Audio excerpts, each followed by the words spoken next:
男人使得一手好枪，在战场上枪出如龙，久尽11处如入无人之境。在他的带领下，帝国长期的长久内战也被瞬间平息。可这样一位本受万人敬仰的英雄，却被挚友和一堆小人逼上绝路。由于太过强大，内战之后所有人都把他当作威胁。看着凯撒尔皇帝假惺惺的面孔，乔舒亚发誓今天不死，来日定会加倍奉还。此时布置在地上的爆炸魔法阵也开始启动。临死前，乔舒亚只想再摸一下老朋友长枪洛奇亚，最后带着他不甘地离开了这个世界。眼前一黑过后，乔舒亚在马厩中醒了过来，他发现自己竟没有死去，马上跑到外面，从井里打上来一桶水。看着水中的自己，乔舒亚发现自己竟然变年轻了。再看看四周的环境，这地方都是以前自己住过的，他才发现自己原来是回到了过去。乔舒亚开心之余，也感谢上天给了他第2次的机会，发誓这次定要杀掉凯撒尔，改写结局。正当乔舒亚高兴之际，却有3个家伙突然找上门来，见面就斥骂他不产马粪，反而在偷懒。乔舒亚记得他们是附近公爵府的3个百夫长，3人不仅嘲笑乔舒亚就是个哑巴，还当着他的面嘲笑他母亲露西亚。由于乔舒亚是诺斯公爵与侍女的私生子，领地兵们经常找他这个半血统的贵族来发泄，甚至连公爵夫人也扬言帮他们的行为善后。看到母亲被侮辱，乔舒亚紧握拳头，回想起生前那与众不同的魔力练功法，也因为这套功法，前世他才能在短时间内获得最强称号。一般人运用魔力都是从腹下魔洞提取，而乔舒亚的功法却只需要吸收散布在周围的魔力。由于无需从魔洞生成再提取的过程，这功法可直接跳过瞬间对目标释放魔力，这可是一般人用10年的时间才能做到。眼巴男看见乔舒亚的脸，越看越不爽，抄起棍子就想痛揍他一顿。来到乔舒亚面前，表示今天心情不好，下手可没个轻重。他们看着闭上眼的乔舒亚，以为他被吓晕了，其实乔舒亚是正在凝聚魔力。乔舒亚凝聚完睁开眼的刹那间，眼巴男竟被他瞬间所爆发出的气势所吓倒。反应过来后，眼巴男大喊他吓唬谁？恼羞成怒的他抄起木棍打向乔舒亚，为自己壮胆。乔舒亚把魔力集中在右手，猛然的出拳打中眼巴男的腹部，眼巴男顿时捂着肚子倒在地上晕死过去。其余2人看到后也傻眼了，不知道刚才发生了什么。而此时的乔舒亚使用完魔力后，感觉腹部魔洞中似乎有种黏糊糊的块状物。正当乔舒亚还在发呆之际，另一位士兵已拔出长剑准备为同伴报仇。乔舒亚见此也冷汗直流，以现在的身体对抗手拿长剑且训练有素的士兵实在是太冒险了，现在只能赌另一个最谨慎的家伙不敢一起上。乔舒亚再次右手蓄力，看准时机，俯身躲开士兵的一剑后，弯腰看准目标，用尽全力向男人的脸庞轰去。男人顿时口吐鲜血，被打飞到数米之远。看到倒在身后的同伴，再看看乔舒亚，背头男站在原地谨慎地分析着，想不到乔舒亚有如此强大的实力，连续打倒2人，这绝不会是偶然。其实现在乔舒亚的身体也已经到了极限，只好硬撑着身体，尝试着用语言吓唬一下眼前这个胆小的家伙。你给大家带个话，以后谁敢再侮辱我母亲，我绝不会轻饶他。背头男看着乔舒亚那凌厉的眼神，果然被吓得猛地一颤，转身就落荒而逃。看着士兵逃走的背影，乔舒亚再也撑不住了，然后倒在地上，慢慢的闭上了眼睛。9岁少年仅用1拳就把帝国第1天才打败，甚至最硬的铠甲也被他打至报废，但他却是个魔力为0的渣渣。公爵松开手后有些不解，就算普通人和魔物身上都会有魔力，戚风说乔舒亚就是个先天性魔力缺失的孩子罢了。公爵搓了一下手指，觉得乔舒亚的情况有点不同，感觉他的魔洞似乎有种黏糊糊的块状物，于是公爵把乔舒亚留下来先观察一段时间。虽然巴尔和戚风都有些反对，但在公爵的威严下也只好服从。当天夜里，乔舒亚从房间里溜了出来，刚落地就感觉魔洞里的块状物在翻搅，发现这些原来是魔气和胜利的气运，而且抑制2股气运的力量竟是来自于洛奇亚。此时听到动静的巡逻兵也准备到来，乔舒亚只好抱着疑问先离开这里。此刻乔舒亚的家中，3个士兵正欺负着他的母亲，发泄着被乔舒亚打败的不忿。他们正要对着他母亲下死手的时候，却被一个声音喊停。来人正是火速赶来的乔舒亚。乔舒亚愤怒地看着他们，扬言他们都别想活着从这里出去。乔舒亚这骇人的气势已把最胆小的背头男吓倒，他劝大家还是逃走吧，而乔舒亚却看向上方，喊蹲在暗处的人出来。只见一人从屋顶翻下来，掉在空中，然后落到地上。好奇乔舒亚是怎么发现他的。乔舒亚看到那人胸前的标志，发现他是公爵府3大骑士团之一赤骑士团的人。3位士兵齐声向着凯因骑士行礼。他来到乔舒亚面前打量一番，不料乔舒亚却丝毫不惧，还率先开口问他：一介士兵妄图伤害女主人，根据公爵府兵法该如何处置？凯因想不到会被眼前这小孩子的气势正中，不明白这种无法抗拒的压迫感是怎么回事。他用手把剑握住，转身回答乔舒亚：应该就地处决。说完就迅速踏步向前拔剑，一剑把最前面的那位斩杀。见此，眼巴男也握紧手中的剑准备应战，看准时机挥剑斩向凯因。技高一筹的凯因早已把剑架在左肩上，轻松地挡下这杀招，然后用左手压住敌人的手，右手的剑顺势向前挥舞。眼前的人瞬间伸手一触，凯因踏前一步准备把背头男斩杀之时，乔舒亚却把他喊停。背头男都快被吓尿了，嘴里马上连声求饶。乔舒亚走向前让凯因住手，并问他的主君是谁。凯因回答是诺斯公爵。乔舒亚再次提高音量问他我是谁。凯因再次被这种莫名压迫感的眼神怔住了，因为他在某个人身上也看到过。凯因收起了手中的剑，背头男马上磕头感谢乔舒亚的不杀之恩。乔舒亚来到他面前，表明不需要他这种人的忠心，但要他把今天的一切告诉其他士兵，谁要是再敢做这样的事，一定会送他上黄泉路，并让他听懂的话就马上滚蛋。背头男再一次落荒而逃。凯因问乔舒亚真的是他认识的那位少爷吗？这变化也实在太大了。乔舒亚却笑着看向他，说自己已经不是那位产马粪的哑巴私生子。凯因沉思片刻，紧握拳头，然后做了个大胆的决定，希望自己23岁以后能侍奉乔舒亚为主君。凯因明年就要面临这个选择。凯因是一位很相信自己直觉的人，他把手放在心脏上以表忠心，表示这一年会持续关注乔舒亚。乔舒亚也有点出乎意料，笑着说他是一个怪人。乔舒亚看到母亲醒来，连忙上前与她拥抱，发誓这辈子一定要保护好母亲。为了不再重蹈覆辙，乔舒亚必须短时间内变得更强。于是他凭着记忆来到一座神秘的遗迹前面。男人是一个用长枪的怪胎，全大陆的骑士以使剑为荣，唯独他喜爱耍枪，但他却凭借着一套魔枪术独步天下，一不小心成为了大陆的最强骑士。乔舒亚凭着前生的记忆，重新找到发现长枪洛奇亚的地方，意外发现洛奇亚已变成一根铁棍。有自主意识的洛奇亚告诉乔舒亚时间已经不多，要平息他体内的2股气运，必须短时间内把魔枪术达到第4阶段。这魔枪术一共8个阶段，重生前的乔舒亚只达到第5阶就已经无人能敌。洛奇亚最后告诉乔舒亚，只要有他在身边就可以没有反噬使用魔力。于是乔舒亚回想起那只属于他的魔力练功法，顺利的把魔枪术的第1式完成了。第2天，戚风帮乔舒亚安排了一场对练，名义上是为了证实乔舒亚被魔力诅咒的事，背地里却是安排人到时候偷偷向他注入魔力。魔力对于被魔力诅咒的人来说无异于毒药，不出10天内就会死亡。被安排做这件事的凯因虽然非常不情愿，但也只能听从命令。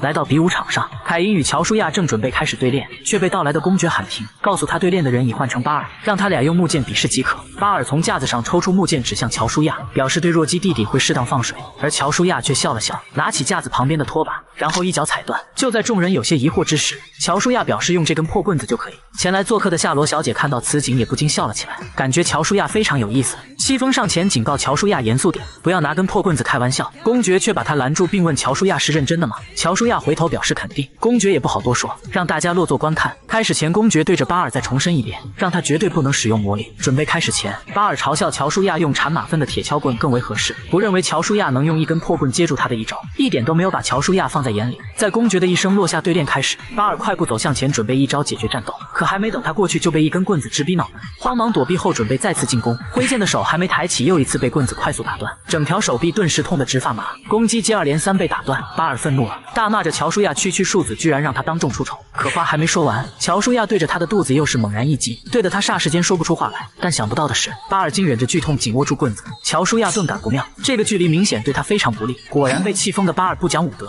无视规则，对着乔舒亚使用起魔力。这么近的距离肯定是避无可避的。一阵魔力爆炸过后，大家发现巴尔的木剑竟已分成2截，而乔舒亚的木棍却萦绕着一股从没见过的魔。作为魔力鉴定师的眼镜男看见后非常惊讶，巴尔不相信这个出身卑贱的家伙会有魔力。不服输的他已经不顾一切后果，拔出佩剑继续攻向乔舒亚。乔舒亚也不甘示弱，握紧手里的枪准备迎战。就在这剑拔弩张之际，公爵释放出威压，瞬间把2人都震慑住。巴尔也只好作罢。被打脸的戚风不愿相信这个事实，9岁就有魔力在历史上可从来没出现过，不相信乔舒亚是这种史诗级的天才。于是他还想狡辩魔力的真实性，却被眼镜男上前啪啪打脸。他表示可以为魔力的真实性作证。大家都在为乔舒亚9岁有魔力的事感到惊讶。最后公爵让乔舒亚今晚来他房间一趟。回到房间的夏罗觉得刚才发生的事太过精彩，已经被乔舒亚深深吸引，于是他做了个大胆的决定，要让乔舒亚成为他的男人。男人是帝国5大剑术大师之一，但他却有一个爱耍枪的傻儿子。就算他用武力威逼，他的儿子对长枪也是坚定不移。最后只好立下赌约，只要儿子能通过 C 级骑士考验，以后练马粪铲他也不会管。乔舒亚刚从房间走出来，发现巴尔早已在门外等候多时。这次他决心要和乔舒亚再比试一次。乔舒亚本不想理会，但看到他跟以前不一样的眼神，决定再虐他一次。不过乔舒亚已经觉得破棍子不够侮辱巴尔，于是他决定赤手空拳上阵。巴尔拔出佩剑与乔舒亚来了个硬碰硬，却被徒手用魔力的乔舒亚直接震开。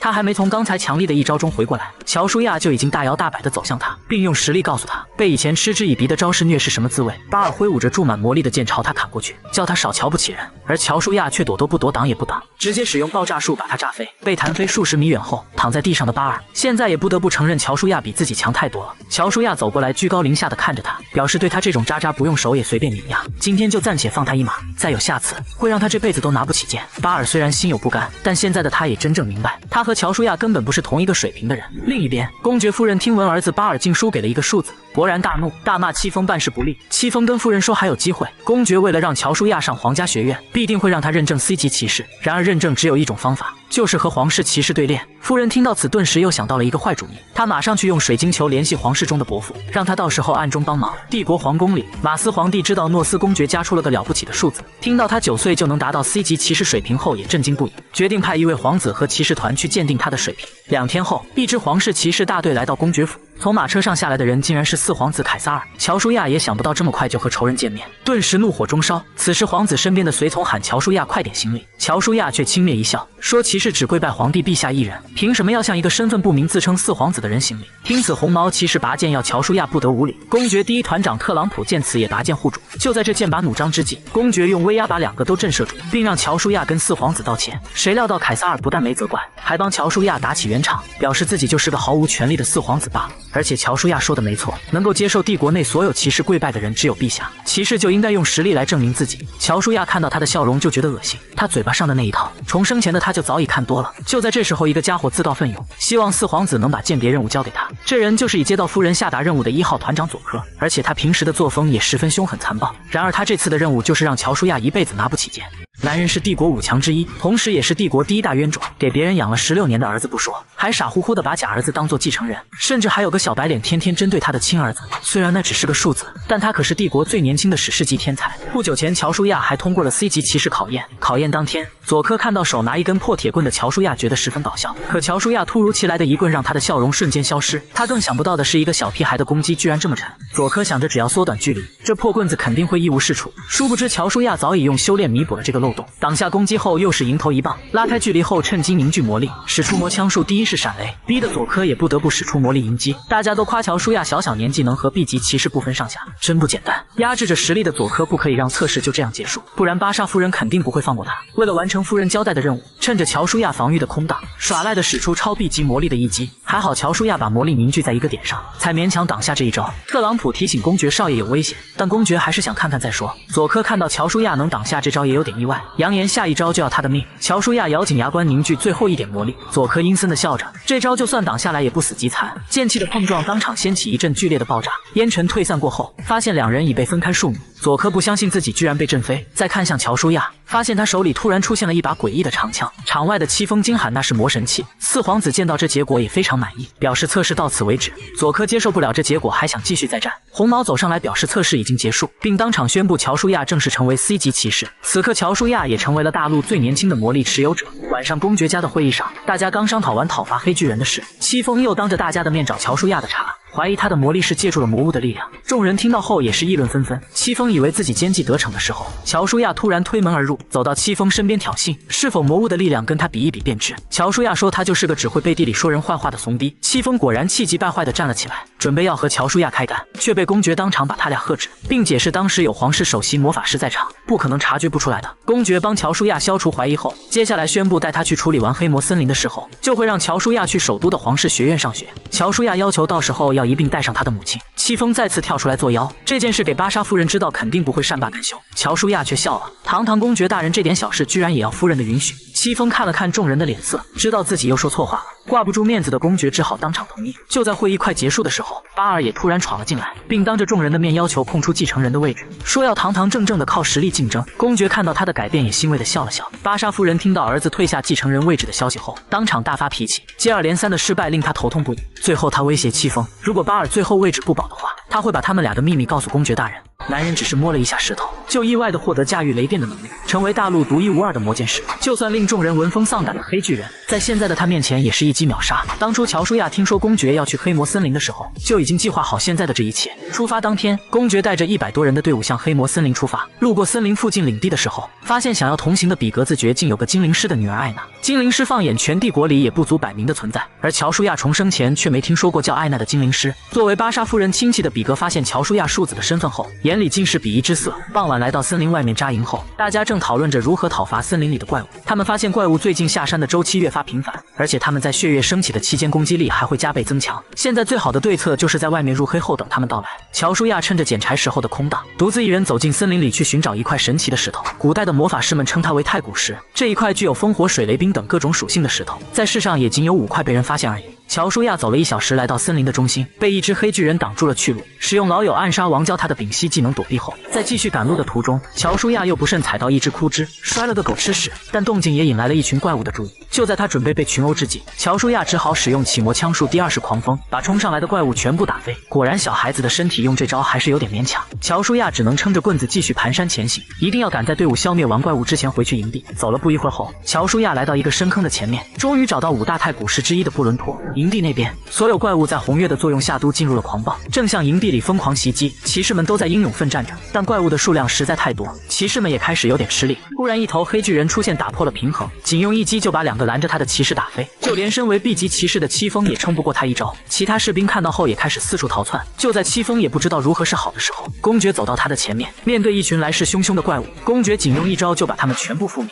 这就是大陆9大星辰之一的实力，就连小怪也本能的感到害怕。巴尔看到父亲的实力后也不由得颤抖。比格讥笑他天才也不过是个小孩子罢了。他突然发现乔舒亚失踪已久，跟戚风反映那个数字不会是临阵逃跑了吧？其他士兵留意到后也在议论纷纷，说乔舒亚就是个胆小鬼，和巴尔少爷比简直差太远了。公爵喝令他们在战斗中少说废话。巴尔带头追击着落荒而逃的小怪们，正以为要虐回他们的时候，前方的小怪竟不知道被什么东西打飞，发现原来是一群黑巨人。所有怪物霎时间又开始转退围攻。看到黑巨人绝望的数量，戚风转眼间又变得束手无策。就在这个时候，天空突然雷电交加，一个人出现在黑巨人上方，用带着闪电的一击把黑巨人瞬间秒杀，顿时震撼了在场的所有人。发现来人正是失踪已久的乔舒亚，一直针对乔舒亚的比格不相信这是乔舒亚所打倒的，说他肯定用了什么花招而已，之前一直躲在暗处就是为了捡公爵大人的机。其他士兵也不相信一个 C 级骑士能打倒黑巨人，纷纷赞同比格的说辞，但乔舒亚不想理会他们。现在的他只想得到公爵父亲的重视，于是决定是时候表演真正的技术了。想着就算他力竭晕倒，那个怪物老爹也不会见死不救吧。本来一般人对一只黑巨人都已经很吃力，但乔舒亚却让其他士兵全部让开。他要学东方某人一样，我要打10个。他再次运用起太古石布伦托的力量，然后一头跳进怪物堆里，使用雷锋技能群殴中怪，2只黑巨人瞬间被打飞数米之远，并被电得皮脆里嫩。再次用实力打脸之前怀疑他的人。比格看到后居然惊得双膝跪地，而其他士兵也被惊得目瞪口呆。乔舒亚少爷真的是 C 级骑士吗？这可是 B 级以下骑士连皮都划不破的黑巨人了，而且他带元素属性的魔力攻击又是怎么回事？不会是传说中的魔剑士吧？公爵问随身魔法师阿芒怎么看。阿芒坦言乔舒亚以后绝对是一个能够改变国家，甚至改变整个大陆的怪物。话落间，公爵已经从他眼前消失。此时的乔舒亚已经精疲力尽，但黑巨人可不会怜悯正在晕倒的他。就在这千钧一发之际，公爵已经闪现到他身边，并把怪物一剑秒杀。就这样，乔舒亚出生以来第一次睡在老爹怀里。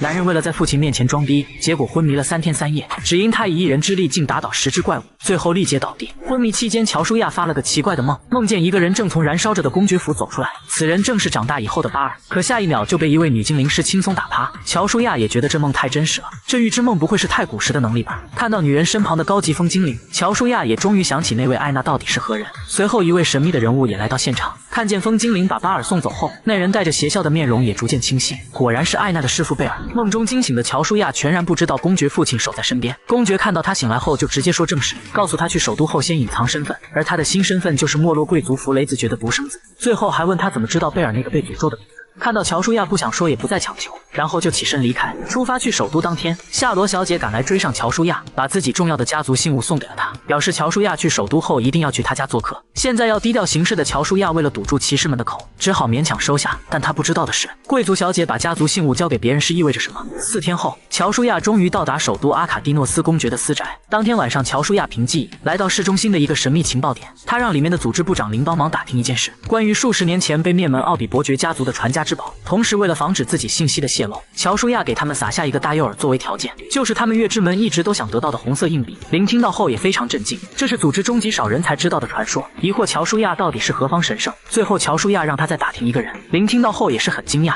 此人便是战神贝尔。2个月后的某一天，乔舒亚正与凯因在餐馆中用餐，好久不见的林终于带来了消息。在很久以前，阿巴伦还是一个很蔑视魔法师的帝国，但奥比家族却是个例外，因为其家主以完美的实力战胜了接近大师级的骑士，从此大陆诞生了首位战斗魔魔法师。虽然这是当时在骑士之国阿巴伦没有得到重视，但在魔法之国泰拉却引起了爆炸性的反响。然而曾经如此辉煌的奥比家族，在10几年前却突然一下子没落了。这事的幕后黑手正是阿巴伦的皇室。乔舒亚在信上发现了一个叫阿森特男爵的名字，凯因说他在黑市是非常有名的人物，而他的义兄居然是不久前见过的比格子爵。就在此时，好久不见的莱卡伯爵也碰巧来到餐馆，并跟乔舒亚打起招呼来。在乔舒亚的记忆里，莱卡是一位很随和的贵族。莱卡女儿伊琳跟乔舒亚打完招呼后，正想再跟他说点什么的时候，突然一个声音打断了他们的叙旧，而且刚到来就要老板马上清场。随后来到伊琳身旁，从下到上打量一番后，便开始聊起她来，问她是哪个家族的小姐。身旁的骑士看到伊琳默不作声后，命令他马上跟贝伦少爷行礼，声称在他面前的就是维斯侯爵的贝伦少爷。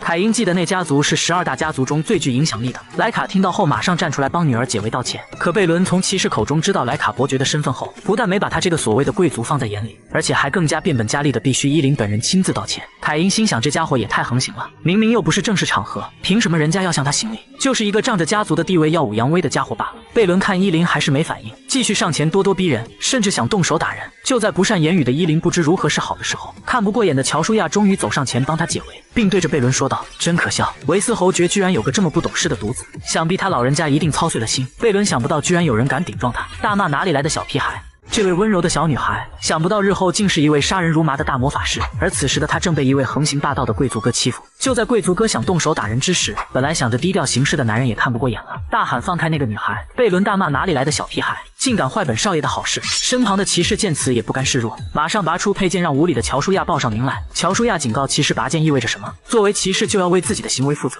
骑士感受到乔舒亚那股杀气后，身体也不禁的瑟瑟发抖，不相信这是从一个小鬼身上所散发出来的。贝伦看到在发抖的穆科，问他还愣着干什么，赶快动手收拾这个家伙。乔舒亚继续自称亚舒弗雷，并告诉他们从现在开始就要把这个名字刻在他们的脑中。贝伦想着那里来的破家族也敢插手他的事，以为乔舒亚就是个不自量力的家伙罢了，而且一定要让他知道成匹夫之勇的代价，然后继续嚣张跋扈起来，表示乔舒亚只要现在肯跪下求饶的话，可以只砍掉他一条腿。乔舒亚像看傻子一样说他真可笑。被气爆的贝伦问骑士穆科为什么还不动手，还想看他继续侮辱我多久，我要他现在立刻跪在我面前。穆科也不管那么多，马上听令行动，而且他也不相信一个10岁小孩能有多大的能耐，以为自己一招就能把他轻松解决。但意外的是乔舒亚徒手就把剑挡下，两人都被这一幕所惊得目瞪口呆。更惊讶的是乔舒亚一拳就把穆科打倒，可知道穆科好歹也是一个 B 级骑士。乔舒亚想继续收拾贝尔的时候，嚣张惯的贝伦还想傻乎乎的用身份来恐吓乔舒亚，我可是12大家族维斯侯爵的继承人，轻而易举就能把你们家族。可话还没说完，乔舒亚就已经一拳打到他脸上，那力道直接把他打飞数米远，倒在地上已不省人事。乔舒亚走过去想继续补拳，刚缓过来的穆科大喊手下留情，并双膝跪地认错，祈求能放过他俩。但乔舒亚用绝情的眼神告诉穆科，骑士就要为自己拔剑的行为负责，而且他对敌人从不心软。穆科见识过乔舒亚的处事方式后，马上放下骑士的尊严，向乔舒亚继续磕头认错，并且愿意用自己的一只手臂来抵罪。乔舒亚看到卑躬屈膝的他，不禁想起一位曾为自己牺牲的某人，但还是把手伸向贝伦的脖子，并一手摘下项链中的戒指，然后放下狠话，如果想拿回家族戒指，就让他到时候亲自来找我，不然就把戒指卖去黑市。凯因夸乔舒亚少爷真是个雷厉风行的人，乔舒亚让他多学点好的。伊琳过去感谢乔舒亚的出面相助，并表示后续有麻烦的话他也会帮忙作证。乔舒亚看到现在这么温柔的他，日后竟是名扬天下的冰之魔术师，更想不到他是怎么会变成无情的杀人狂。乔舒亚说感谢就不必了，但如果觉得过意不去的话，以后答应他的一个请求就行。伊琳听后纯真的露出灿烂的笑容，再次行礼感谢乔舒亚。但此时的乔舒亚却看向窗外笑了笑，被发现的某人被吓得马上慌忙逃离，对自己隐身术十分自信的林再次感受到乔舒亚实力的恐怖，对他之前的话更加深信不疑，因此也不得不重新制定计划。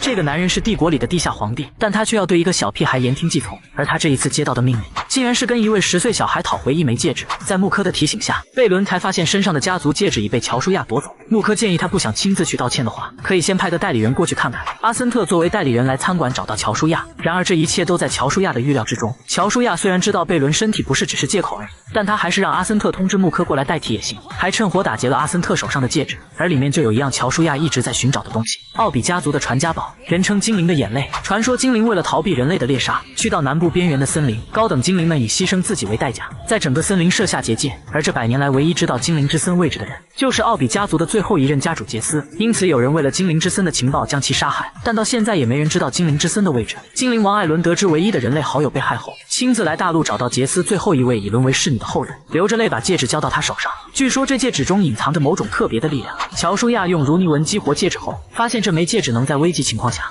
会自动生成7级的防护屏障，但也仅限女性使用。于是乔舒亚想把戒指送给自己的母亲。之后乔舒亚告诉凯因，在他去皇室学院的那段时间里，希望凯因能先去跟公爵学习一段时间剑术变强。凯因则担心贝伦会在皇室学院里找乔舒亚麻烦。乔舒亚让凯因不用担心，最喜欢装逼的他居然还说出自己很擅长忍耐。洛克城里诡计多端的比格此时却变成了一个智障，坐在那里正看着女儿跟别人幽会。由于乔舒亚这个史诗级天才的出现，已经打乱了他们谋划了10几年的计划，所以艾娜也要去皇室学院上学，并以艾娜贝尔的名义发誓，一定要把乔舒亚变成自己的人。魔法师圣地的魔塔里，7大魔法师的其中4位正讨论着太古石的事。据情报说，有2颗太古石已被人发现拿走，而且布伦托出现的附近还发现了魔剑师。大家听到魔剑师都十分惊讶，对此也十分关注。林上次被乔舒亚发现后，便跟组织里的大师报告情况。他们发现乔舒亚真的不是一个简单的小孩，现在皇室骑士团的某些势力和魔塔以及红色硬币都与乔舒亚有紧密的联系，而且魔塔误以为乔舒亚是魔剑师恩斯的后人，已经派出7大魔法师的某人去寻找乔舒亚。7大魔法师之一的雷电制作杰克，此时已来到当初发现布伦托的黑魔森林，仅用一招就把一堆黑巨人团灭。杰克把当时在场见识过乔舒亚能力的比格绑了起来。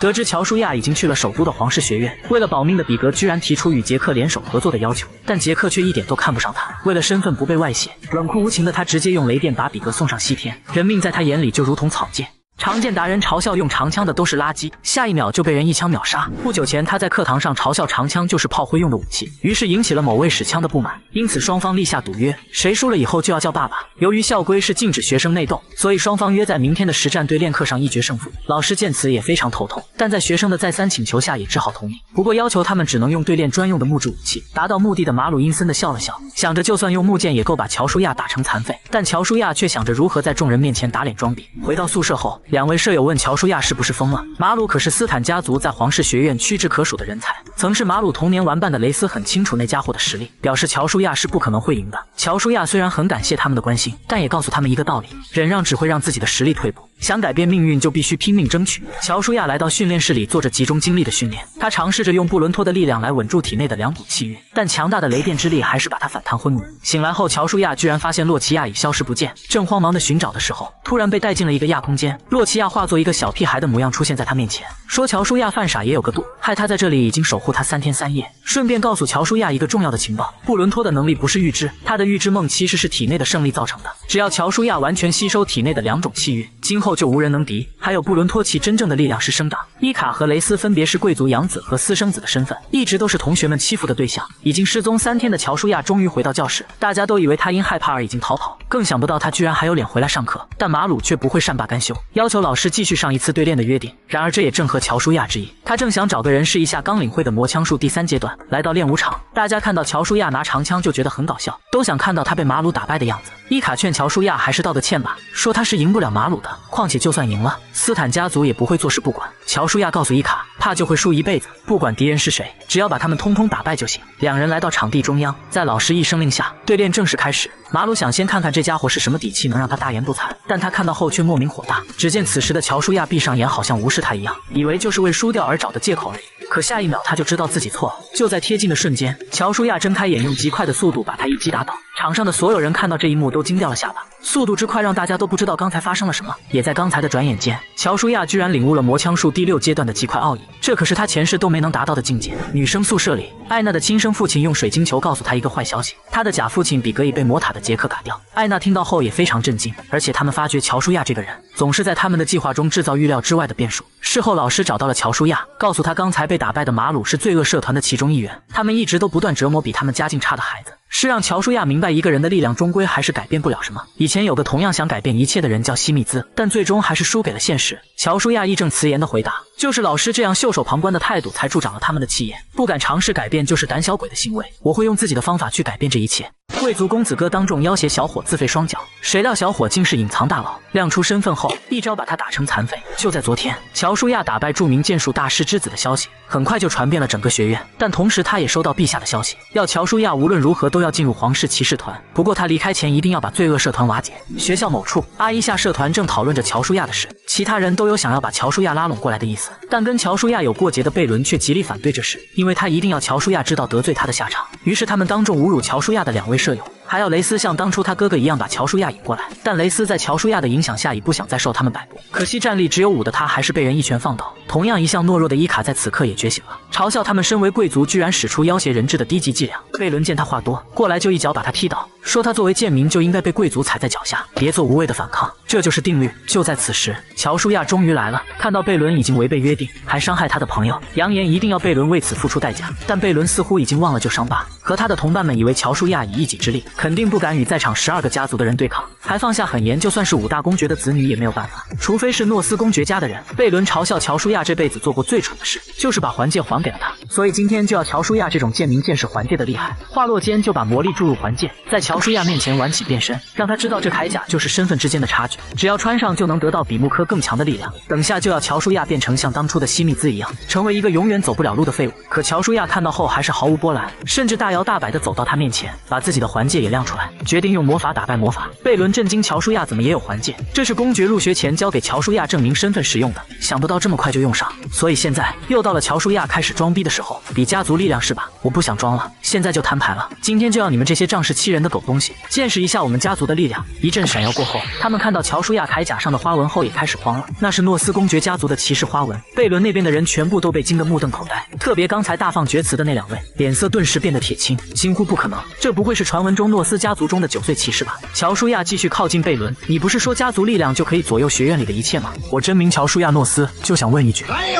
此刻听到乔舒亚真名的贝伦也开始有点瑟瑟发抖，但另一个家伙还是有点嘴硬，我们可都是12大家族的继承人，你不想在场的所有人和诺斯公爵家族结仇吧？乔舒亚弱弱的反问一句，你们中任何一方想跟诺斯家族结仇的话，现在就选择留下，否则无关人员请马上离开。他顿时被对得无言以对，简单的一句话局势就顿时被扭转，其他人闻言后都马上见风使舵，纷纷找借口离开。贝伦大骂他们都是叛徒，之后肯定会找他们算账。乔舒亚让贝伦还是先担心自己吧，因为阿一下马上就会从学院里消失。嚣张惯的贝伦此时也开始害怕了，向乔舒亚求饶放他一马，可之前乔舒亚就已经给过他机会，也不想跟他再多废话，一招把他轰飞翻滚数十米之远，倒在地上昏迷不醒。就算有铠甲保护，身上数十根肋骨已经被打断。2名同伙见此马上把重伤的贝伦抬走，一刻都不想多留。雷斯想不到乔舒亚居然是诺斯家族的人，但伊卡却一点都不惊讶，他从乔舒亚一直以来的行为就猜到1、2，头脑清晰的他果然是将来军师级别的人物。男人是大陆7大魔法师之一，却被一个9岁小孩意外秒杀，只因一时轻敌的他给了小孩可乘之机。就在刚刚，雷电之作杰克终于来到皇室学院，并在后山找到了乔舒亚。看来者不善，决定先把他引到森林深处。乔舒亚说是傻子才会把布伦托交给他，然后一个箭步上前突袭，想着近战肯定不会输给一个魔法师，但想不到带着爆破术的一拳竟被他轻松接着，还被他反按在地上摩擦。正当他要废掉乔舒亚一条胳膊的时候，留了后手的乔舒亚大喊洛奇亚，一支长枪马上从杰克的死角飞来，给杰克杀了个措手不及。杰克看到乔舒亚的魔神器后兴致更高了，马上使出光之枪招呼乔舒亚，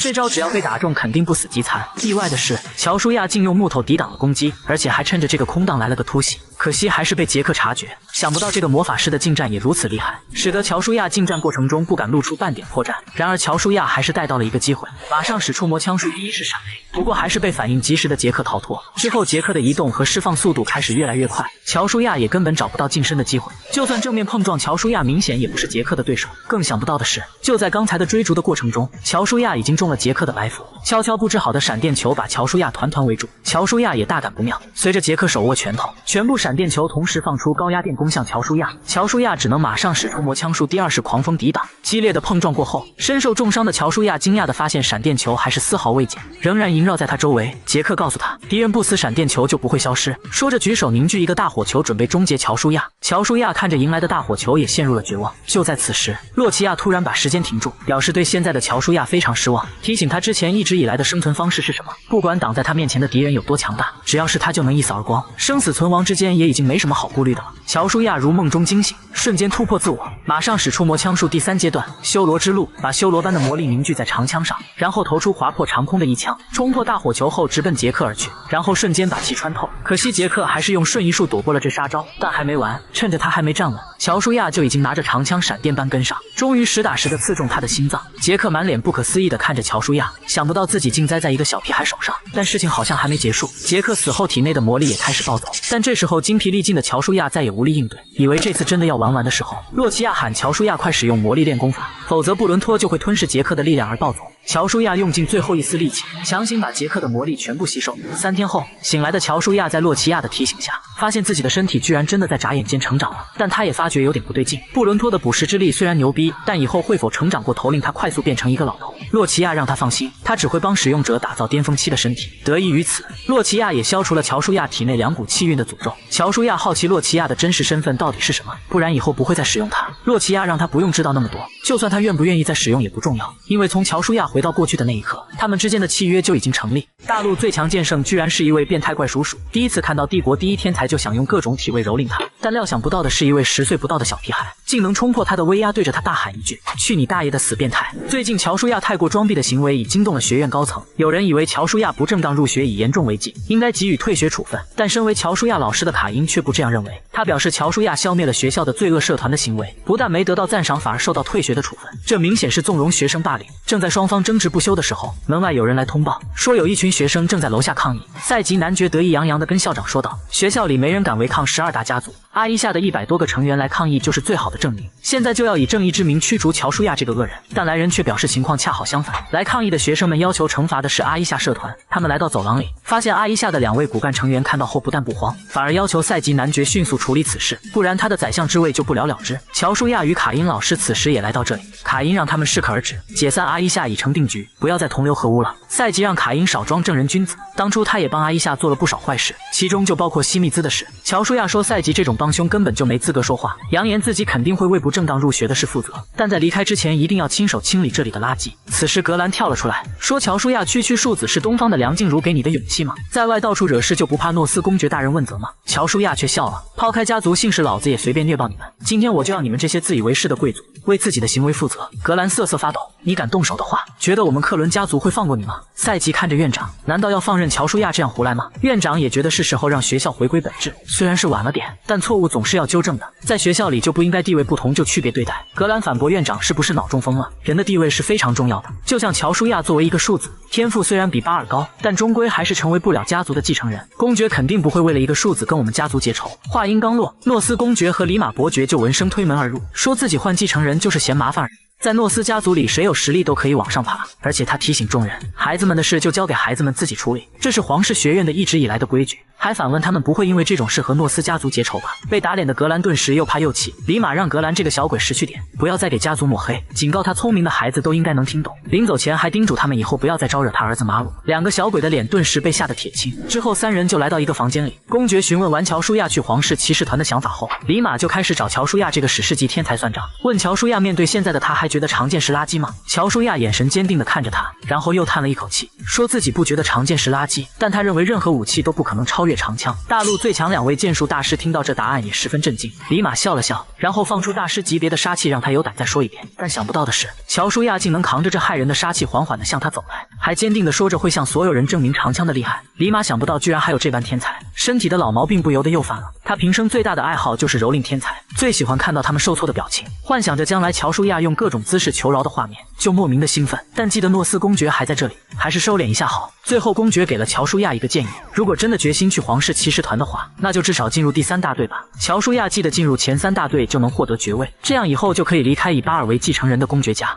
9岁小孩挑战帝国生死排位，被人瞧不起的他竟一招秒杀对手，然后在场上大放豪言，5年内要把这群渣渣打造成最强骑士团。就在不久前，伊卡表示想跟随乔舒亚去皇室骑士团，想不到乔舒亚竟拒绝了他的要求。原来他想伊卡在学校继续深造，他要的不是一味侍从，等能证明自己价值的时候再来找他。乔舒亚刚来到皇宫门外就被2个门卫拦了下来，听到乔舒亚是来申请圣骑格斗就不禁哈哈大笑，但看到乔舒亚用环戒亮出身份后就笑不出来。所谓圣骑格斗，就是平民进入皇室骑士团的特殊手段之一，只要打败团内成员就可以顶替该成员的位置，所以受挑战的骑士一般都不会给挑战者留活路，而且进入前3大队还可以获得贵族的爵位。去皇宫经过花华宫墙外的时候，乔舒亚不禁想起一位被关在这里的友人，那是一位不计较他出身，对他非常好的姑娘，但他们之间的感情却不是爱情。乔舒亚本想着现在不是见他的时候，突然被一道熟悉的声音叫停。自称亚林布里登的他想和乔舒亚聊聊天。乔舒亚森德斯留下全名后就没有再说话。亚林虽然天生就是一个盲人，但他却有一种看透真相的心眼之力。此刻的他看到墙外的乔舒亚就不禁的流泪，他想了解乔舒亚为何会如此悲伤。乔舒亚只是叹了口气就默默的离开。乔舒亚终于来到1112大队的练兵场，看到2位骑士正在打赌比试，感叹这里还是这么热闹。其中一位骑士看到人群中的乔舒亚，以为是迷路的小孩，让他赶紧回去吃奶。不料乔舒亚直接用环戒亮出身份，表示自己是来申请圣气格斗入团的。众人看到诺斯家族的徽章后都惊慌失色，碍于公爵家的身份都无人上前应战。看到许久无人应战，乔舒亚只好用激将法挑衅他们，说他们就是一群杞人忧天，天天只会看别人眼色的乌合之众罢了，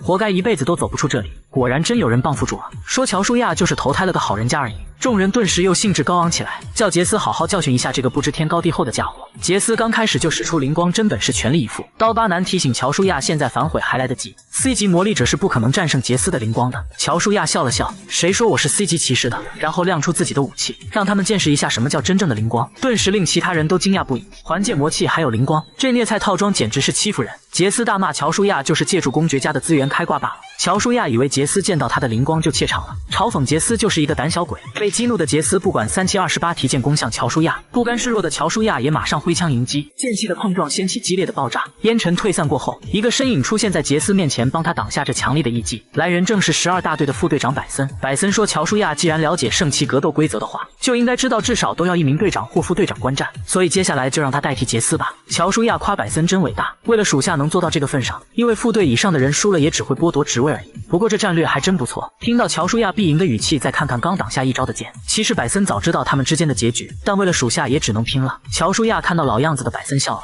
这才是他以前最可靠手下的样子。百森提醒乔舒亚，不是打败他就能成为副队长，还要得到上层骑士对他实力的认可才行。乔舒亚不禁冷笑一声，然后展示绝对恐怖的实力，告诉他们5年内我要你们这群渣渣成为帝国最强的骑士团，你们要不要跟我一起实现这个目标？百森看见乔舒亚使出的灵光之刃，明白他的实力绝对能对得起刚才说的这番话。与此同时，皇帝正在召见巴尔，刚见面就命令他喝下一种增强魔力的秘药。此时皇帝告诉意识朦胧的巴尔一个真相，巴尔就是他的儿子。被抹去记忆的他和自己有一个约定，就是不能让乔舒亚成为诺斯公爵家族的继承人。平民女孩当众拒绝皇子邀物，只因家道中落的她不想再树心底，无奈找来保安当做舞伴。谁料保安帅哥竟是童年时的暗恋对象。夏罗小姐看到5年未见的乔舒亚又惊又喜，以为乔舒亚来首都多年也从没找过她，早已把她忘记。不过乔舒亚告诉夏罗，身为皇室骑士的他也身不由己，现在还在猥琐发育的他暂时还不能出手帮他。他们被全场夸作是天造地设的一对。夏罗开心的像个5岁的小孩一样离去，同时亚玲小姐也在现场寻找着乔舒亚，但乔舒亚却不想跟他接触。乔舒亚用传音魔法告诉亚玲，等能治好他眼睛的药造出来后定来找他。而且现在的乔舒亚有一件更重要的事去做，他记得前世的好友暗杀王今晚会来暗杀大皇子，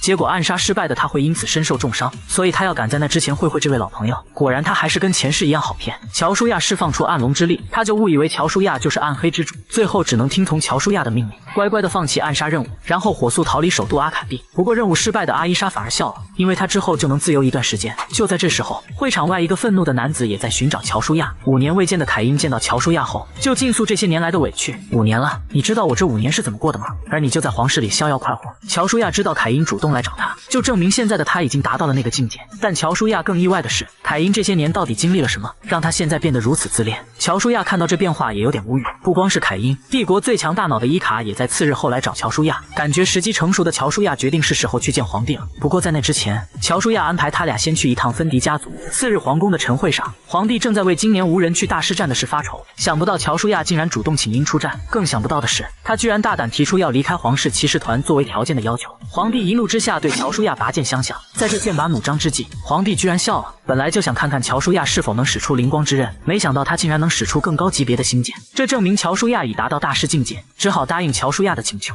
不久后，伊卡和凯因也到达了芬迪家。夏罗看到帝国最强军师的伊卡到来也十分惊讶，但看到凯因铠甲上的花纹就似乎有点明白。他想不到之前冷酷的乔舒亚现在竟会如此帮忙。史诗级天才刚进公会就被小嘎嘎当阿三使，还嘲笑像一条细狗的他看到怪物肯定会吓尿，怎料到他一招就把众人畏惧的不死军团全歼灭。今天是乔舒亚离开皇室的日子，他的部下闻讯后都来送别他们尊敬的队长。谁料乔舒亚开口就说从来没把他们这群人当部下，他的部下们顿时震惊的怀疑人生。乔舒亚继续补充，你们是我最珍贵的同僚。乔舒亚这5年内不仅履行了当初的承诺，把他们成为最强骑士团，并建立起属于自己的势力，还在皇宫队长才能进的密库里找回了前世真爱的兵器黑曜耳钉。最了解乔舒亚的百森知道乔舒亚要做的事肯定十分危险，不想连累他们才会独自离开，所以他们以骑士最高的礼节送别乔舒亚。乔舒亚来到莱茵第一站就是去佣兵工会，谁料分会长知道乔舒亚天才贵族的身份后，不讲武德的他要乔舒亚完成最高级别的5星任务，才给乔舒亚发放银牌佣兵身份。乔舒亚刚来任务队伍就被当作新人看待，做着搬运这些最低级的活，而且还被2个小嘎嘎嘲笑，万一是位会使用灵光的小毛孩怎么办？别以为阿猫阿狗都会用灵光，乔舒亚想不到这个不讲武德的分会长居然把5星当2星任务发布，才招来了这种小嘎嘎。早知道就只做单人任务，如果一路顺风只碰到简单的不死鬼还好，但还是碰到了最不想碰到的无头骑士。无头骑士可是用 B 级以上灵光才能消灭的怪物。正当乔舒亚想打脸2个小嘎嘎的时候，一位魔法师竟用4级魔法把不死军团都冻住，分会长在用魔气纸糊补上1拳后完美解决。正当大家以为危机要解除的时候，又有人来报，正有一群不死军团正向这边来袭，而且当中还有不少无头骑士。正当所有人都在慌忙逃窜的时候，乔舒亚却独自一人迎难而上。刚来嘲笑他的2位小嘎嘎还在吐槽幸好没跟这个傻逼走太近，爱出头也要掂量一下自己有多少斤量。谁料到下一秒，乔舒亚就召唤出长枪洛奇亚，在枪尖凝聚魔力后，使用魔枪术第4阶段歼灭技能，一招就把眼前的不死军团全部覆灭。分会长早已听说乔舒亚的厉害，不是亲眼所见也不知道竟是如此恐怖。2个被打脸的小嘎嘎简直惊掉了下巴。好久没打野的乔舒亚，这是他5年来第一次用尽全力的一击。事后分会长艾登在营地里向乔舒亚坦白了一切，其实他们这一次任务最终讨伐的对象是莱卡城中列夫小城里的巫妖，而且现在皇室已封锁了正在领地战的莱卡城，办理入城许可还要一些时间。但后来出现的伊林告诉大家真相，那里进行的可不是领地战，而是克伦家族策划的一场大屠杀。就在乔舒亚他们等待许可证的期间，休巴特帝国的圣骑士克里斯已潜入列夫城，正在调查巫妖的事，结果在里面真碰上数量骇人的不死鬼。男人是世上同时拥有魔气和胜利的人，绿茶圣女想用神物测试男人是否魔物，怎料男人是一位老六，竟用胜利把神物吸收，进化成他们想象不到的神圣天使。就在不久前，潜入列夫城的克里斯正被一群不死鬼围困，果然克里斯也不是吃素的，一招圣十字就把怪物们群灭。之后他发现了一个邪恶的家伙居然出现在这里，但还没等他反应过来，就被身后的黑魔法死死困住。他想不到这家伙简直就是疯子，居然创造出大陆所禁忌的亡灵骑士。不久后得到许可证的乔舒亚他们也在赶往列夫城的途中，乔舒亚在马车上从伊林口中得知当年莱卡伯爵失踪的真相。5年前，莱卡伯爵在克伦家族的追杀中，为了让女儿伊林逃走，舍身与追兵同归于尽。他这次重回列夫城，就是想确认巫妖是否与失踪的父亲有关。突然，乔舒亚感知到一股令他十分厌恶的气息，那气息只属于他最讨厌的白白尔。已经等不及的他跳下马车，独自一人迅速进城确认此事。在一个反魔法阵里，乔舒亚发现了被绑在这里的克里斯，他刚见面就让乔舒亚小心背后，躲避及时的乔舒亚才发现这是他第一次遇见这种亡灵骑士。想不到此时的长枪洛奇亚也兴奋起来，说这是他的猎物，已经迫不及待的想吃掉这家伙。被魔气控制的乔舒亚一招就把亡灵骑士打残。一旁观战的克里斯还是第一次遇到同时存在2种气运的人，不料此时的亡灵骑士会亮出一把熟悉的武器。乔舒亚看到后也十分惊讶，因为这狼牙剑是罗武国罗马公爵独有的武器，被打败的罗马公爵也恢复了意识。乔舒亚问人称野王的他到底有多不甘心才会走上这条路。罗马跟乔舒亚回忆起当时的情况，刚被艾斯打败的他被剥夺了大师之位，并被调到别的地区，就此他成了罗纳皇帝亲哥梅洛与黑魔法师艾博阴谋中的牺牲品。艾博利用他没能留在皇帝身边的不甘，把他制作成亡灵骑士。乔舒亚知道创造亡灵骑士是需要顶级骑士的身体和灵魂，如果当事人不愿意，是绝对无法造出这种魔物的。人称野王的罗马公爵，你是有多么的不甘心啊！幸运的是，罗马遇到的是乔舒亚，他有办法令罗马脱离那些人的摆布，并在这条路上按自己的意志走下去。条件就是要成为乔舒亚的小弟，与其做黑魔法师的奴隶，还不如跟随大陆最强天才。罗马毫不犹豫地同意了这交易，然后乔舒亚让洛奇亚把罗马的魔气都吸过来。与此同时，在外面正在起争执的2拨人都感受到里面散发出那股非比寻常的魔气，大家都在严阵以待，但发现出来的人竟是乔舒亚。休巴特的圣骑士里昂马上拔剑冲过去，却被艾登会长拦了下来。就在大家争执乔舒亚是否魔物的时候，休巴特的圣女塞西走上前来，说里昂的智商有点低，刚才那股强魔气足以轻松把这里的人全灭，如果乔舒亚是魔物，还能轮到你在这里逼逼吗？是否魔物用神物神之类一测便知。但想不到这所谓的圣女居然是一位绿茶婊，背地里私下传音给乔舒亚，只要乔舒亚能用第2把枪让他享受一下，他可以操纵神之泪帮乔舒亚躲过测试。乔舒亚叹了口气，想不到还有这么放肆的圣女，于是丢下肩上的克里斯，决定用魔法打败魔法，展现出他们休巴特自以为傲的胜利。与此同时，塞西手上的神物也与乔舒亚的胜利产生共鸣，被乔舒亚吸引了过去，于是当场捏碎神物，教他们此神物真正的用法。一阵亮光过后，休巴特那边的人都十分震惊，因为乔舒亚既不是休巴特的圣骑士，也不是司机的人，但为什么他身上居然出现斗神大天使的翅膀？男人只是不小心捏碎了石头，就意外变成了众人羡慕的大天使。怎料一位圣骑士罔顾事实，还要以损坏神物为由，扬言要打断男人的腿。男人叫他有空逼逼，还不如先救一下快死的队友。圣女塞西见此，火速上前让里昂别再争执，顺便让其他人一起来帮忙，快点把命危的克里斯带到附近的教堂救治。塞西让里昂不要再纠结，看到7大天使之一斗神米卡尔的翅膀，就明白这是神的旨意，就算有错也是神的安排。里昂也只好作罢。塞西临走前也不忘对乔舒亚暗送秋波，期待下次能看到他真枪的雄风。也从这件事以后，乔舒亚终于明白了两股气运是如何单独使用。另一边的黑魔法师艾博，因为亡灵骑士的术被中断而遭到反噬，看到难得弄来的大师之躯就这样丢失，非常不甘心。为了计划，他只好拿出最后的珍藏品，而里面躺着的竟然是全大陆都在寻找的男人——初代近战法师杰斯奥比斯。艾博把他制作成新的亡灵骑士后，给他取了个新的名字白白尔。委托完成后，取得银牌的乔舒亚本想就此分开，谁料艾登和伊林也要一同前往莱茵之城。原来艾登的真实身份是人称巨力的克拉克，同样是大师境的他也要去莱茵城参加大师战。克伦家族那边，因为芬迪家族在伊卡和凯因的帮忙下，彻底打乱了克伦家族进攻艾登峡谷的计划。最后他们不得不再次请来佣兵王芭芭拉。第二天，莱茵大师战的抽签会场上，艾斯公王与巨人克拉克的到场，顿时引起了全场的关注。但最后到场的乔舒亚也同样让众人惊讶，都觉得大陆第一新星果然名不虚传。看起来很年轻的乔舒亚，一点都不逊色于艾斯和克拉克。乔舒亚与巴尔这对异父异母的两兄弟，多年未见的他们还是默不作声的擦肩而过。主持人在大家抽签前介绍着这次大师战的内容。这次获得大师称号是与胜负无关，只要6位大师评委中有3位以上认可就行。还有这次的获胜奖励和上次一样，获胜者将获得挑战12超人和9大星辰的权限，而且这次还增加了新奖品奈尔之锤。获得奈尔之锤就意味着可以成为莱茵的主人。中立之城莱茵无论资金实力还是地理优势，都让许多人垂涎三尺。一直想独立的斯兰公王艾斯对此志在必得。在大家的一轮抽签过后，开幕赛第一场就是阿巴伦的第一新星乔舒亚对战哈特王国的钢铁骑士巴贝伦。罗武帝国的两兄弟见此就马上吐槽：阿巴伦没落了吗？居然只能派这种毛头小子来参赛。休巴特新星人称银瞳见鬼的丽丝也看不过眼，明明全场最弱的2位就最多屁话，碍于丽丝的身份，他俩只能气得咬牙切齿。然而这时候的巴尔看向乔舒亚，顿时萌生了一个邪恶的想法：既然打不过他，就让他成为我的扯线木偶吧，我一定要让乔舒亚臣服于我。男人嘲笑长枪就是小丑的玩具，怎料下一秒就被人用长枪打到怀疑人生。次日后，大师开幕战终于开始，评委们都觉得实战经验丰富的巴贝伦赢率更高，认为乔舒亚虽是史诗级天才，但终归也只不过是个小孩，而且还是个用长枪的非主流。而变态狂剑圣里马已兴奋到颤抖不已，忍不住就想出去把乔舒亚蹂躏一番。巴贝伦刚上台就嘲笑乔舒亚，小小年纪就不学无术，居然还想用长枪博取眼球。今天老子教你骑士就应该用剑，长枪就是小丑用的玩具罢了。作为前辈就先让你一招。话落间，乔舒亚应声先用长枪把他击退数米，他刚才挂在脸上的笑容也瞬间消失，双手还在吃力地硬扛着乔舒亚的长枪。想不到只是伸出单手就有这种怪脸，这人真的是15岁的小孩吗？而乔舒亚还是一副游刃有余的样子，我才使出一点力气，你老人家就这么快吃不消啊？他弹开乔舒亚的长枪，只是站点上风别在这里嘚瑟。然而他想不到乔舒亚的长枪居然会这么快，迎面而来又是一枪，但同样的招式对他不会再起作用。侧身躲闪后，马上移动到乔舒亚的身边，以为要得手的时候，乔舒亚却笑了，好像一切都在预料当中，一记横扫千军直接把他再次轰开。经过这一招后，巴贝伦已深知自己与乔舒亚实力的差距，这实在太大了。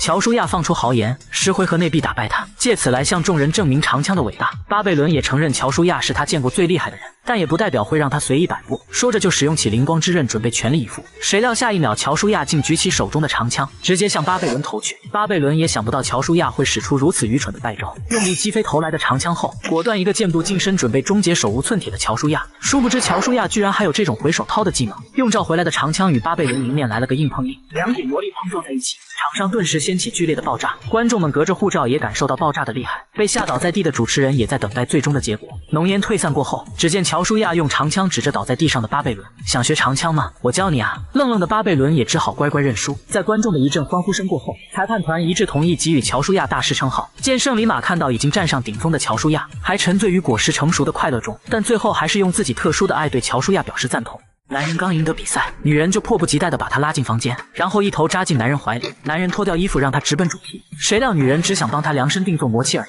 3秒真男人过后，乔舒亚把伊林打发走，然后马上召唤野王罗马出来，让他迅速赶往艾登峡谷支援芬迪家族。会场上的另一处，其中3位裁判正讨论着乔舒亚这逆天的天才，说只要再过5年，乔舒亚在这世上肯定无人能敌，担心他会被战争机器马斯皇帝利用，将来会打破当今3强7中2弱的局面，甚至想把乔舒亚就此扼杀在摇篮之中。次日的大师战是一场魔法师对决的比赛，7大魔法师之一暴风之作的赛塔对阵泰拉王室首席魔法师泰罗。赛塔觉得很没意思，让泰罗不如直接石头剪刀布来决胜负就算了。泰罗发起各种魔法攻击，看赛塔年纪轻轻就一副肾虚的样子，让他还是早点弃权吧。赛塔这时候才发现这人的不简单，居然能同时运用4种魔法。赛塔看情况不妙，马上唤出岩石壁垒挡下闪电攻击，说他这是在比赛还是在玩命。泰罗看到赛塔那副懒洋洋的样子就火大，下一招就直接火力全开，使出大招火光冲天，让赛塔早点结束回家。赛塔本来就不想来这种无聊的比赛，他的目标就是想会那个可恶的乔舒亚而已。说着赛塔就用防御魔法硬扛下这强力的一招，强大的魔法顿时也覆盖了整个赛场。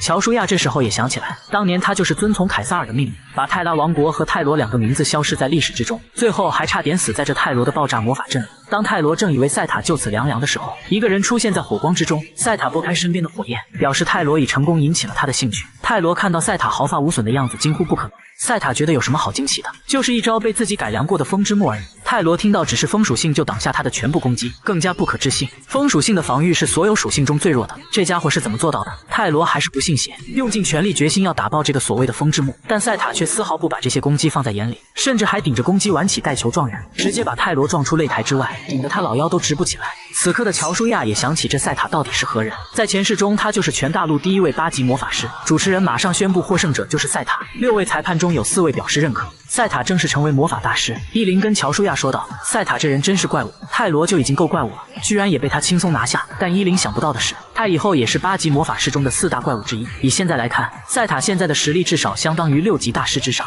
乔舒亚想不到上一世被称为暴风魔法师的赛塔居然会出现在这里，而且这人刚才肯定还没展现全部实力，真想与他大战一场。主持人介绍下一场就是万众期待的比赛之一，佣兵界的2把手巨力克拉克对战艾斯公王。男人是世上唯一同时拥有魔气和胜利的人，身为大陆第1枪骑士的他，不仅能用魔气操纵亡灵骑士，还能用胜利变成神一般的斗神大天使，甚至现在还能获得了祭司独有的治疗技能。刺客加牧师简直是 bug 般的存在。几刻钟前，巨人克拉克对战烈焰骑士艾斯，在主持人一声落下后正式开始。克拉克招呼都懒得打，赤手空拳直接攻向艾斯。艾斯认为他只是力气大点罢了，而且徒手战斗必然有局限性，但没有想到他居然带了可以扭曲剑气的魔气。还没等艾斯反应过来，一个沙包大的拳头已捶到脸上，直接被打退数米。艾斯马上把剑插到地上，使出地狱结火，岩浆瞬间把四周的地面炸裂，裂开的地面令克拉克站都站不稳，更别说攻击了。艾斯则在远处使出带火焰的剑气不停轰炸，认为这种情况下克拉克肯定撑不了多久。突然，克拉克举起双手凝聚魔力，然后砸到地面上，使出地动山摇，数条石柱瞬间把艾斯包围。艾斯笑这种低级伎俩对他根本毫无作用，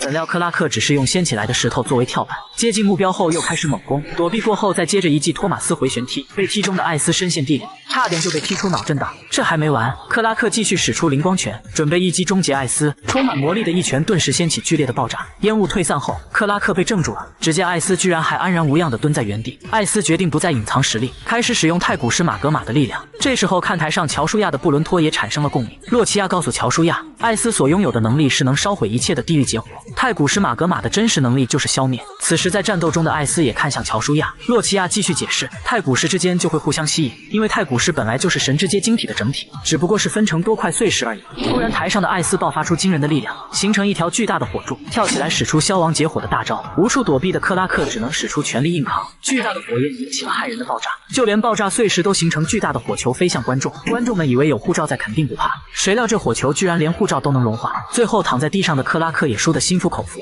这已经是艾斯控制了力度的结果。如果是火力全开，不知道是多么惊人的破坏力。马格玛的消灭能力的攻击实在太可怕，赛后克拉克的伤口就算司机怎么治疗都没有效果。前来看望的乔舒亚知道这是太古石力量的缘故，普通的胜利肯定无法治愈，可能只有自己这种级别的胜利才能有效果。虽然之前没用过神圣类的治愈魔法，但现在也只能试试。一生治愈过后，克拉克的伤口果然肉眼可见地迅速恢复，甚至还直接原地复活。这骚操作把在旁的魔法师伊林和司机们都看呆。4日后，乔舒亚在树林里跟下一轮的对手赛塔私下见面，并告诉他一个重要的情报：魔法师艾博将会杀死现任魔塔主伊安，成为新的魔塔主。而且雷电之作在5年前的确被他自卫嘎掉了。赛塔起初也不相信乔舒亚的一派胡言，但想起之前大地大叔也跟他说过艾博相似的话，也只能暂时相信乔舒亚。乔舒亚本来也不期望赛塔能完全相信，但他还是和赛塔做了个交易，只要他能阻止艾博的计划，作为回报希望赛塔能帮助他成为帝国的皇帝。比起大师战，赛塔觉得现在更重要的是去阿巴伦确认情况，因此他放弃了和乔舒亚的比赛。2日后，终于到了大师战的最终决赛，低星星乔舒亚森德斯对战烈焰骑士艾斯，这肯定是一场史诗级别的对战。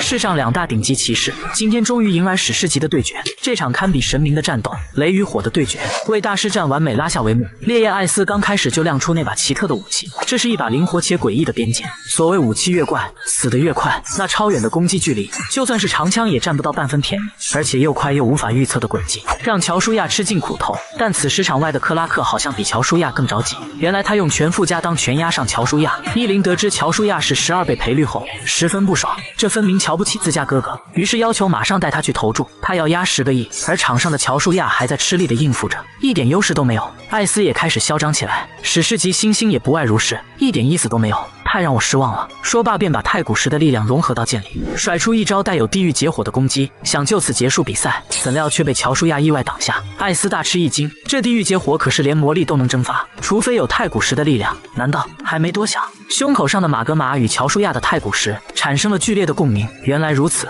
然后兴奋地燃烧起来。既然是同类人，就不用顾忌了，于是马上火力全开。艾斯提醒乔舒亚，自己也是第一次用这个形态，生怕自己不能完全控制，让他好自为之。乔舒亚轻蔑一笑，你对所谓的力量一无所知，让你见识一下什么叫真正的力量。老子对自己全开的力量也没有十足把握，尤其兴奋的时候，怕一不小心就把你捅死。说完便化身电光火石，速度之快令艾斯也差点躲避不及。艾斯怒喝，快有屁用，能打破我的火臂再说。优势再次被逆转，乔舒亚只能四处徘徊寻找破绽。艾斯嘲笑乔舒亚，就这点能耐吗？我体内的马格玛告诉我，他现在非常渴望吃掉你。乔舒亚咧嘴一笑，谁吃掉谁还说不准，要不打个赌吧，输的人交出太古石并成为胜者的手下，你敢不敢？艾斯兴致高昂，爽快地答应下来，并使出终极大招想一举拿下。而乔舒亚则在半蹲蓄力，准备使出魔枪术的极快奥义，比他妈还快。此时时间像被凝固了一样，千分之1秒不到，乔舒亚已经穿透艾斯，出现在他身后。1秒过后，只见艾斯发出痛苦的哀嚎，便逐渐失去意识。模糊中，他曾记得某人提起过，原来被砍后才能听到发出的声音是真的。然后接踵而来的余波把他掀飞到场外，其他人都看得目瞪口呆。由于太快的原因，根本看不清刚才发生了什么。只见一阵亮光过后，艾斯便已经飞出场外。主持人反应过来后，马上宣布，本届大师战的冠军是乔舒亚森德斯。就此全剧终。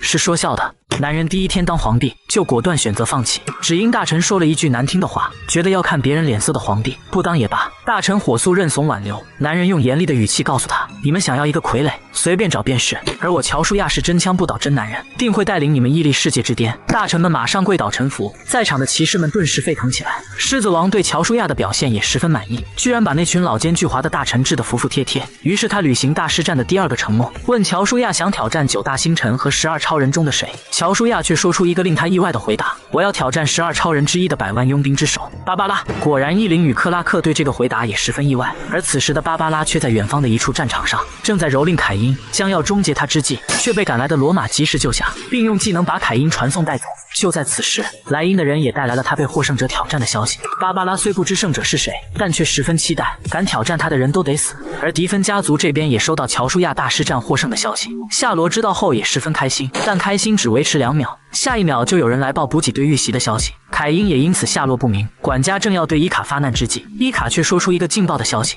内鬼已经查实。万万都没想到的是，这人居然是夏罗多年来最忠实的家臣考拉，因为伊卡告诉每个人的补给线都是不同的，恰好出事的就是他知道的那一条。夏罗也想不到从小一直陪伴自己的人，居然是背叛家族的人，一时间也接受不了。事已至此，考拉也不装了，露出狰狞的笑容，人为财死，鸟为食亡，然后看向窗外，扬言在场的人都活不过今天。而莱茵这边，狮子王因乔舒亚的要求，用最简单的流程完成加冕仪式后，把一个信物交给乔舒亚，表示日后定有大用，并提醒他要多加注意里马这个人。这人实力深不可测，虽不是9大星辰和12超人，却能和身为12超人的他打成平手。交代完毕后，乔舒亚暂且告别，而因乔舒亚获胜得意的还有克拉克，此时正在领取丰厚的奖金，同时来拿奖金的还有另外一个人，休巴特的圣骑士营铜剑鬼利斯同样重注压上乔舒亚，而他还有另一个身份，帝国最神秘情报组织月之门的大师，因为他与乔舒亚在赛前有过一次会面，想不到才第一次见面，乔舒亚就指出他的真实身份。由于乔舒亚毁坏了圣物神之泪，现在教皇不得不用红色硬币来镇场，但乔舒亚却意外地告诉他，此物正保管在阿巴伦的皇室里，现在取出可有些难度。由于乔舒亚之前白嫖太多信息费，于是利斯提出了另一个要求作为交换，就是想和乔舒亚结婚。从此他便把乔舒亚当成自己的男人。此时利斯与克拉克在对话中透露，乔舒亚就是自己的男朋友。伊林听后如遭雷劈，顿时争风吃醋起来，于是两人开始攀比对乔舒亚爱的分量。利斯亮出自己银色的票据，表示自己在乔舒亚身上可是压了1个亿。伊林冷哼一声，看来你对乔舒亚的爱还不够，于是开始亮出自己的票据。一旁的克拉克看到后瞬间被惊呆了，这是黄金票据，证明至少已压上10个亿以上。他平生以来也第一次看见黄金票据。利斯也想不到一个小女孩竟然这么狠，瞬间满脸尴尬，同时也好奇一个小姑娘哪来这么多的钱。但伊林永远都不会告诉他真相，因为这是自己用传家宝初代战斗魔法师杰斯的杰作蓝色羽翼换来的。此时的伊林已经在幻想用这笔钱和乔舒亚过上幸福快乐生活的画面。与此同时，有3人在离开莱茵的必经之路上，正等待着乔舒亚，想把乔舒亚就此扼杀在摇篮之中，但他们等来的却是剑圣里马，他绝不容许别人阻碍自己与乔舒亚的战斗。在乔舒亚来之前的片刻功夫间，他就已经把同为大师的3人轻松解决。乔舒亚看到这一幕，知道这一战在所难免，正好也想领教一下大陆最强剑圣真正的实力。这个变态的怪叔叔竟然是大陆最强的剑圣，快如疾风的雅灭蝶剑法令少年都有点招架不住。看乔舒亚能挡住自己的会心一击后，李马更加兴奋了，马上使出撒鸡巴乱斩，而且还不忘用嘴遁攻击。你若赢了，我便告诉你爸妈的真实关系。乔舒亚分神之际，顿时又挨了一剑。第一剑圣果然不是吹的，乔舒亚的攻击连他的影子都碰不到。下一秒，李马的速度又提高了，在乔舒亚四周反复横跳，趁其眼花缭乱之际，在空中使出绝技夺命剑雨。但这对于乔舒亚来说却是个机会。于是马上动用马格玛的力量，一招火龙升天破招而上，直捣空中的李马，瞬间把他吞没。但此刻的李马却一脸享受，一声给没之后瘫倒在地，而他身后的大山已被削平大半。感受到攻击余波的莱茵骑士们此时也发现了远处已被削平的大山，便火速赶去查看。缓缓起身的李马告诉乔舒亚一个惊人的真相，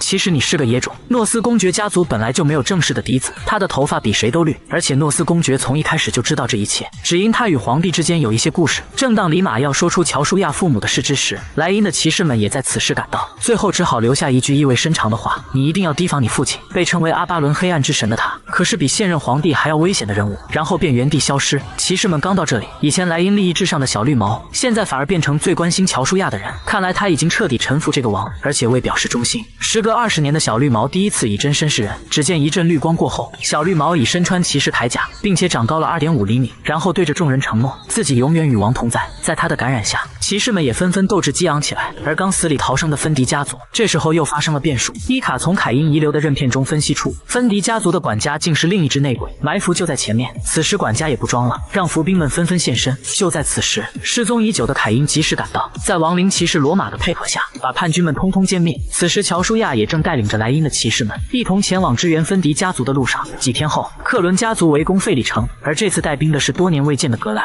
对面的夏罗则亲自上场，带着士兵们艰难地死守着，他负责城墙那边，而伊卡和凯因则负责守住城门。不过死守的僵局很快就被克伦家族 A 级的骑士打破，凯因应付其中一位都已经很吃力，根本无暇照顾夏罗那边，而夏罗那边果真没人是另一位的对手，瞬间如入无人之境，一路追杀着夏罗。在贴身护卫也被打倒后，夏罗倒在地上陷入了绝望，就要被终结之时，一道闪电从天而落，挡在2人之间。大救星乔舒亚终于及时赶到，大陆最强枪王仅用一拳就把敌方大将打败。面对千军万马，拥有雷与火2种能力的他，只是随手一挥，战场瞬间变成雷霆战场，片刻就把敌方先锋部队变成灰烬，局势就此被逆转。就在此时，乔舒亚最忠实的骑士团已赶到战场，在战场里大杀四方。凯因见此也不淡定了，自己才是主军的第一骑士，于是不再与对手纠缠，爆发小宇宙瞬间把对手打倒，然后朝主军的方向直奔而去。而此时的乔舒亚已杀到敌方主帅格兰那边，并成功把他俘虏。格兰被俘虏的消息很快就传到阿巴伦皇宫，帝国第一律的塔林作为支持克伦家族的一方，第一时间跳出来作妖，扬言乔舒亚率领别国骑士屠杀本国士兵，陛下应该给予最严厉的惩罚。皇帝思考片刻后，不但没有严惩乔舒亚，反而还要给他封侯赏地，只因他再来因为阿巴伦争光，这是功不可没的。绿毛对此再次表达不满，却被皇帝用威压警告，本王不用给你解释。绿毛只好乖乖闭嘴。最后皇帝看向诺斯公爵，让他留下来谈谈，觉得是时候要好好聊一聊了。而克伦家族的家主贝尔为了救回儿子，不得不去求佣兵王芭芭拉，然而芭芭拉却提出10亿的高额报酬和领地战的全权指挥，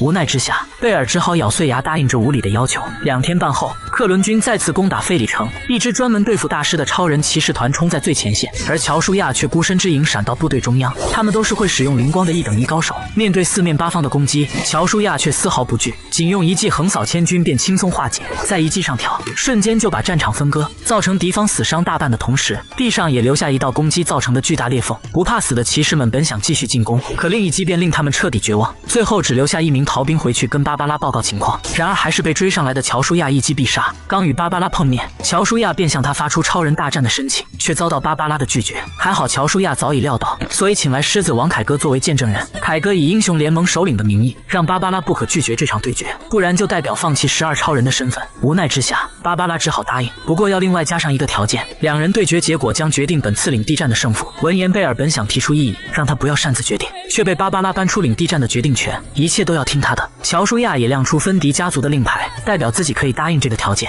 在众人的注视下，随着见证人一声令下，对决正式开始。然而刚开始两人并没有急着动手，而是先来一场灵光上的对决。芭芭拉嘲笑乔舒亚的应用系灵光，在他的强化系灵光前简直小巫见大巫，可能连自己一击都接不下来。一声乌卡拉卡过后，枪与斧瞬间碰撞在一起，顿时掀起一阵激烈的能量爆炸，威力之大连一般人都能吹飞。巨响过后，只见一把巨斧从烟尘中飞出，落在贝尔面前。巨斧上深深的裂口令他也不寒而栗，转头望向爆炸中央，发现芭芭拉已经身首异处。此时两个人的心情一个天一个地，一个喜极而泣，一个难以接受现实。乔舒亚那边的人顿时欢呼雀跃起来，然而此时的贝尔竟想反悔，并想利用人数上的优势压倒乔舒亚那边，命令克伦军的人准备进攻，而佣兵们没了首领却在犹豫不决。不过在贝尔巨额报酬的诱惑下，他们最终还是倒向克伦家族。正亮剑上前时，却被一道冰魔法拦住。只见克拉克出现在队伍后方，并缓缓走上前，亮出令牌，以现任佣兵王的身份，命令在场的佣兵们全部撤退。大陆最强枪王一招秒杀最强斧王，并把他制作成亡灵骑士，在征服的过程中竟掌握了魔气的使用，变成了传说中的堕落天使。就在不久前，克拉克以现任佣兵王的身份命令佣兵团撤退，怎料克伦恬不知耻，在抵赖战果的同时，还患上人生3大错觉之一，以为能反杀。可乔舒亚只是再次爆发出小宇宙，令他身后的士兵们不寒而栗，马上丧失战意，纷纷弃械投降。乔舒亚建议克伦现在投降，并支付1亿金币做赔偿，就可以考虑把他的儿子放了。况且以父子情为借口，面子上也能挂得住，否则就马上送他下去陪芭芭拉。这下克伦真的怕了，只好暂时答应乔舒亚的要求。不过1亿金币真的有点多，可能半辈子都要给他当奴隶了。但眼下又没其他办法，当众以家主之名发誓后，便命令全军撤退。转身后的克伦想着事后如何反悔，怎料乔舒亚却掏出一个水晶球，劝他死了这条心。只因他刚才所有的行为一直在皇室里直播，他想不到乔舒亚竟如此老六，气得破口大骂。马斯皇帝则觉得这小孩越来越有意思了。大获全胜后，全城在热烈庆祝，而庆功宴上的凯因在这5年内不仅剑术长进了不少，吹牛皮的功夫也突飞猛进，表示自己是主军的第1骑士外，还获得了阿诺公爵剑术的认可。于是他装逼要建立一个黄金精神骑士团，专属为主军效力，甚至要超越传说中的阿巴伦7大骑士。想不到莱茵的骑士们竟然信这一套，满脸崇拜的样子。刚认识的几人马上打成一片，可开心只维持了2秒半。乔舒亚出现并带来新的任务，命令凯因和伊卡明天出征芬迪城，收拾以考拉为首的叛徒们，而莱茵的骑士们则要马上启程赶回莱茵。只因莱茵现在非常危险，守护莱茵的骑士出现在阿巴伦，其他势力可能会趁机侵犯莱茵，甚至马斯皇帝会以莱茵侵犯帝国为由吞并整个莱茵。威廉骑士想不到后果这么严重，于是和自己的主君道别后，便马上赶回莱茵。而当天夜里，乔舒亚还有一件重要的事要做，他独自一人来到芭芭拉的墓地前，利用长枪洛奇亚的能力召唤出其躯体制作成亡灵骑士。但意外的是，这次寄生的灵魂是魔界传说中的某位大人物，他只会臣服比自己强的人，便向乔舒亚发动攻击。可反击过后，乔舒亚却发现攻击对这家伙起不到多大的作用。洛奇亚这时候提醒乔舒亚说，他就是个笨蛋，征服顶级魔族只能用纯粹的魔气才能获得他的认可。这家伙可是当年的魔王也没能征服，让乔舒亚多加努力，再提取多一点魔气。说就简单，可知道单纯提取魔气是一件多累的事。随着魔气的不断提升，乔舒亚的样子也产生了明显的变化，头上居然长出2只魔物的角，魔气逐渐把他全身覆盖，最后眼睛猛地睁开，像变了个人似的。一阵刺眼的红光过后，竟变成了一位披着黑色铠甲的暗黑骑士。所散发出来的庞大魔气就连高傲的亡灵骑士都停下攻击，马上跪下俯首称臣。乔舒亚邪魅一笑，抬手给他刻上服从印记。此时洛奇亚告诉乔舒亚一个真相，他现在的统治之力原来本属于魔神，可后来却被一位6亿的顶级大天使偷走，而此人便是传说中的堕落天使，他是天界和魔界的背叛者，人称偷光者路西法。可即便如此，也没人能除掉他，而胸口铠甲上的专属图案就是最好的证明。此时洛奇亚也完成了2次觉醒的蜕变，简直太酷了。女人天生是个瞎子，但她却拥有看透一切的真实之眼。可惜她就是一个工具人，出生以来就被皇族利用，就算快死之前，也被他可恶的二哥榨干最后一点价值。可能世上唯一对他好的人只有乔舒亚一人。为了兑现承诺治好好友凯瑟琳，乔舒亚来到一个森林的深处，找到前世的另一位好友高等精灵亚叔，顺便帮他摆脱黑龙的摆布。因为大家还没相识，所以他现在对乔舒亚十分戒备。可乔舒亚用黑曜石耳钉打破结界后，他顿时傻了眼，马上命令黑巨人们发起进攻。但乔舒亚再次利用耳钉发动黑龙之力后，黑巨人居然害怕至极，然后落荒而逃。他顿时察觉眼前之人的不简单，这耳钉应该是由龙心制造而成，区区人类是不可能承受耳钉所散发出的魔气，更别说利用其使用黑龙之举。乔舒亚直接跟他说明来意，就是想让他帮自己救一位拥有心眼能力的朋友。此类人天生短命，只有作为炼金术天才的亚叔才能制作出解除这种诅咒的药。亚叔知道这种药需要用到这里的森德斯花，便打起坏主意，肯定不会白帮忙，问乔舒亚用什么来跟自己交换。而乔舒亚早有准备，就是用精灵一族老朋友杰斯奥比斯的情报，这招果然有效，于是两人便握手签订契约。这精灵的心思坏得很，因为那药所需的材料十分难找，特别是那森德斯花。正得意的先让乔舒亚说出情报时，怎料乔舒亚除了森德斯花外，其他材料早已准备好，当场吓了他一跳。可知道其中最核心的材料，以人类之力是绝对不可能得到的。乔舒亚暗自发笑，开始装逼起来，因为我是神，当场将这精灵吓得怀疑人生，居然信以为真，在无比震惊中倒在地上昏死过去。乔舒亚就乐了，这货果然和暗杀王一样好骗，决定把他训练成一只听话的宠物。而二皇子凯杰得到妹妹凯瑟琳后，第一时间找上黑魔法师艾博，两人相互利用，一个想借此成为新的魔塔主，一个则想得到对方的一种秘药，这样能让快死之人起死回生1天，像正常人一样灵活行动，代价就是燃烧最后的所有生命，借此来榨干凯瑟琳的真实之眼，为自己的皇位之路预知所有障碍。殊不知四皇子凯撒二皇却在后，他才是幕后一切的主宰，二皇子只不过是他们的一枚棋子罢了，就为了培养其势力与大皇子自相残杀，到时候坐收渔人之利。亚叔醒来后，在其带领下，乔舒亚终于找到最后一种材料森德斯花。在那之前，亚叔提醒乔舒亚这花的副作用，想得到一样东西就必须失去另一样东西。乔舒亚深知这点，代表治愈后的凯瑟琳就会失去记忆，但忘记痛苦的过去或许是件好事。然而就在此时，一阵恐怖的气息顿时引起两人的注意。亚叔认为自己完蛋了，因为他知道是黑龙回来了，马上撒腿就跑。黑龙看到有人入侵自己的领地，十分暴怒，乔舒亚也准备好战斗的准备。